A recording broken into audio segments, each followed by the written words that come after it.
Hey everybody, we're on day 13 of the 30-day mindful challenge. I hope you're still with me. If you have to catch up in a few days, go ahead and do it. These videos will be here for you when you get back. Today, we're talking about self-care. When is the last time you took some time out to take care of yourself, to do something good for yourself, to do something that made you feel full, happy, joyful, relaxed, enthusiastic, energized? A lot of us don't do it, and it really is a tragedy. In fact, the lack of self-care in our lives causes us to become sick, causes us to become burnt out and feel stressed and feel depleted and not have enough energy to keep going. So I'm giving you permission. As a matter of fact, I'm going to prescribe you the need to engage in some sort of self-care every single day.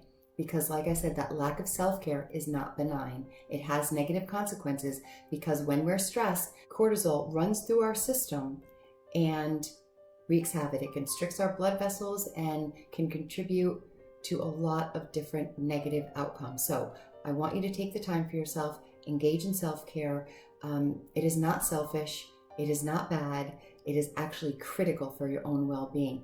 When we take that time for ourselves, we're actually creating space for our own well-being, where we're unplugging, where we're getting away from everyday hectic chaos, anxiety, and we're just focusing on our own well-being. Whether it's journaling, writing in a book, getting some exercise, going for a walk, dancing, writing in a journal, calling your best friend and just having a laugh out loud session with them, watching your favorite movie. All of these things are considered self-care if you deem them so. If you say, I love to do this, I want to go do this, I'm doing it for myself today. And it could be as little as something for 5 minutes or even 30 seconds, making sure you get a good hug in the morning before you leave for your day. All of these things are part of your self-care. So when you engage in them regularly and consistently, you are recharging and rejuvenating yourself, you're empowering yourself, and the more often you do it, the more likely you are to create a habit and prioritize your well-being, where you can set boundaries so that every single day you're making sure you do something for yourself. Like and follow. The next video, I'm going to talk specifically about incorporating self-care into your life and giving you even more strategies and ideas for doing so. I'll see you in the next one. Take care. Hey everybody, day 13 practice. We've got the workbook. You know the link in my bio if you want to get it. The day 13 worksheet. What I want you to do in terms of self-care is think about what you want to do on a regular basis, on a daily basis that makes sense for your well-being. It could be a bunch of little things that you maybe have been thinking about but haven't actually put into practice yet. It could be something larger, but I want you to think about the goal and what it is that you're really trying to achieve here. Is it more of a physical goal where you're trying to lose some weight? Is it a mental goal where you're trying to reduce anxious thoughts? Is it an emotional goal where you're trying to reduce your stress and your emotional reactions?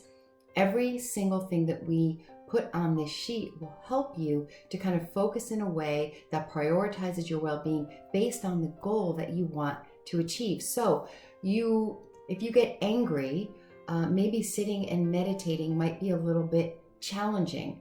But if you get angry and you want to work on kind of getting that anger out and reducing stress that way, maybe you take a kickboxing class or go for a run or do some push-ups.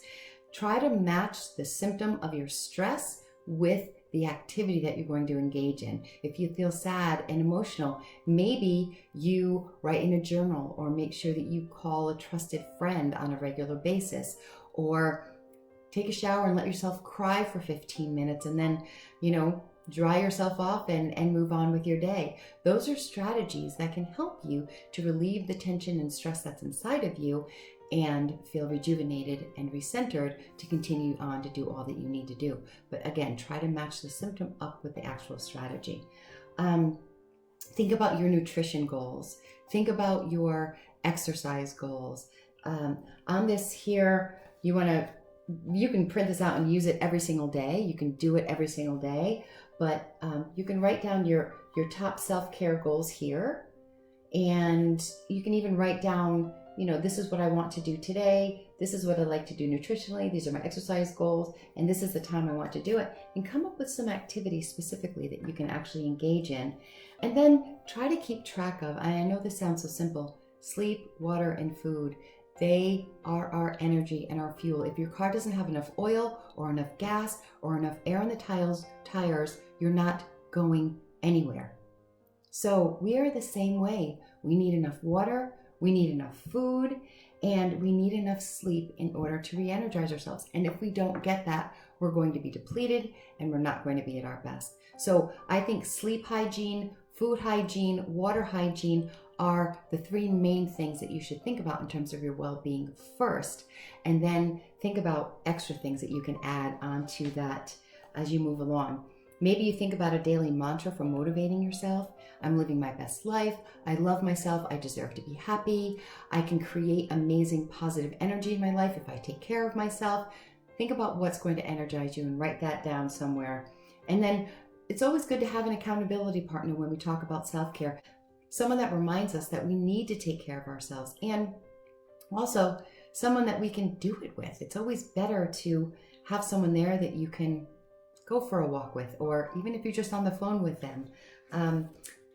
Think about that and think about who your go-to person is. So I encourage you to start your self-care now. And in fact, if you've been doing this with me, you already started your self-care. So kudos to you.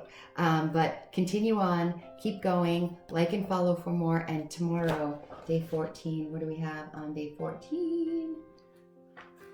Mindfulness.